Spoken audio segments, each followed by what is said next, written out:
ನಾನು ಮನವಿ ಮಾಡ್ತೇನೆ.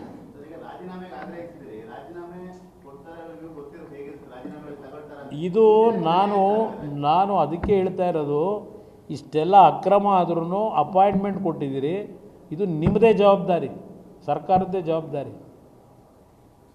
ನಿಮಗೇನಾದ್ರು ಅಲ್ಪ ಸ್ವಲ್ಪ ಮಾತಿಗೂ ಕೃತಿಗೂ ನನ್ನಲ್ಲಿ ಕ್ಲಾರಿಟಿ ಇದೆ ಅನ್ನೋದಿದ್ದರೆ, ನಾನು ಪಾರದರ್ಶಕವಾಗಿರ್ತೀನಿ ಅಂತ ನೀವೇನು ಹೇಳ್ತೀರಾ ಅದಿದ್ದರೆ, ನಿಮ್ಮ ಮಾತಿಗೂ ನಿಮ್ಮ ಕೃತಿಗೂ ತೀರ್ಮಾನ ಮಾಡಬೇಕು ಅಂತಕ್ಕಂಥದ್ದನ್ನು ನಾನು ಅವ್ರಿಗೆ ಹೇಳಲಿಕ್ಕೆ ಬಯಸ್ತೀನಿ.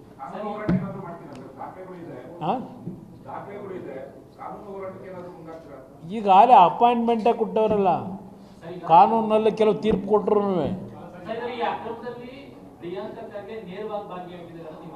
ನೇರವಾಗಿ ಅಂದರೆ ಅವ್ರ ಜವಾಬ್ದಾರಿ ಇತ್ತು, ಅವ್ರಿಗೆ ಗೊತ್ತಿರಲಿಲ್ವ ಇದೆಲ್ಲ? ಅಪಾಯಿಂಟ್ಮೆಂಟ್ ಕೊಡಬೇಕಾದ್ರೆ ನಿಲ್ಲಿಸ್ಬೇಕಾಗಿತ್ತಲ್ವಾ?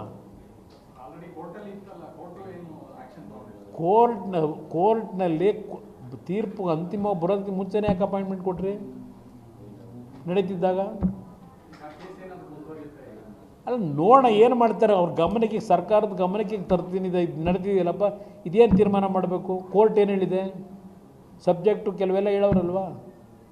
ಇಷ್ಟೆಲ್ಲ ಆದಮೇಲೆ, ಇಷ್ಟೆಲ್ಲ ರಿಪೋರ್ಟ್ ಕೊಟ್ಮೇಲೆ ಮಾಡಿ, ಈ ರಿಪೋರ್ಟ್ ಯಾಕೆ ಮಾಡಿಸ್ತೀರಿ? ಕಸದ ಬುಟ್ಟಿಗೆ ಹಾಕ ಈ ರಿಪೋರ್ಟ್ಗಳನ್ನ ಮಾಡಿಸೋದು. ನೋಡಿದ್ವಲ್ಲ ಹಲವಾರು ರಿಪೋರ್ಟ್ಗಳು ಏನಾದವು. ಇದನ್ನೇ ಕೋರ್ಟ್ನಲ್ಲಿ ಹೇಳ್ತಾರೆ. ಅದಕ್ಕೆ ನಾನು ಓದೋದ್ನಲ್ಲ, CBI ಅಡ್ವೊಕೇಟನ್ನು ನೆಕ್ಸ್ಟ್ ಇಯರಿಂಗಿಗೆ ಬರಬೇಕು, ಅವ್ರಿಗೆ ನೋಟಿಸ್ ಕೊಡಿ, ಅವ್ರಿಗೂ ಬರೋಕ್ಕೆ ಹೇಳಿ ಅಂತ ಹೇಳಿ ಆದೇಶ ಮಾಡುತ್ತೆ ಕೋರ್ಟಲ್ಲಿ. ಇದು CBI ಫಿಟ್ ಕೇಸ್, ಇದು ಕೊಡಬೇಕು ಅಂತ ಹೇಳಿ ನಾನು ಹೇಳ್ತಿರೋದಲ್ಲ, ಕೋರ್ಟ್ ರೆಫರ್ ಮಾಡಿರೋದು. ಇದನ್ನು ಆ ಹುಡುಗರ ಪರವಾಗಿ ಇರೋರು ಹೇಳ್ತಾರೆ CBI ಕೊಟ್ಬಿಡಿ ಅಂತ.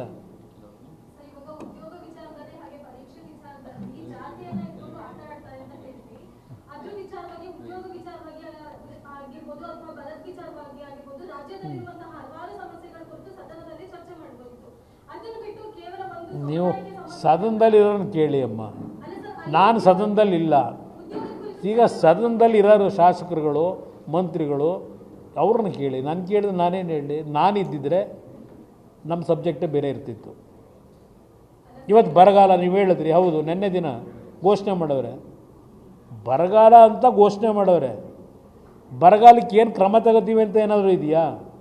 ಆ ರೈತರು ಇವತ್ತು ಕಷ್ಟಕ್ಕೊಳಗಾಗಿದ್ದಾರಲ್ಲ. ನೋಡಿ ಮೇಡಮ್, ಇವತ್ತು ಒಂದು ಸಬ್ಜೆಕ್ಟ್ ಇಲ್ಲಿ ಹೇಳ್ತಾ ಇದ್ದೀನಿ, KPSCದು. ಇನ್ನೊಂದು 3-4 ದಿವಸ ಬಿಟ್ಟು ಇನ್ನೊಂದು ಸಬ್ಜೆಕ್ಟ್ ಡೀಟೇಲೇ ಇಡ್ತೀನಿ ನಿಮ್ಮ ಮುಂದೆ. ನಾನು ಆ ಕೆಲಸ ಮಾಡ್ಬೋದು, ಜನಕ್ಕೆ ಎಚ್ಚರಿಸ್ತಕ್ಕಂಥದ್ದಕ್ಕೆ. ನನ್ನ ಡ್ಯೂಟಿ ಏನು ಮಾಡಬೇಕು ನಾನು ಮಾಡ್ತೀನಿ ಅಷ್ಟೇ.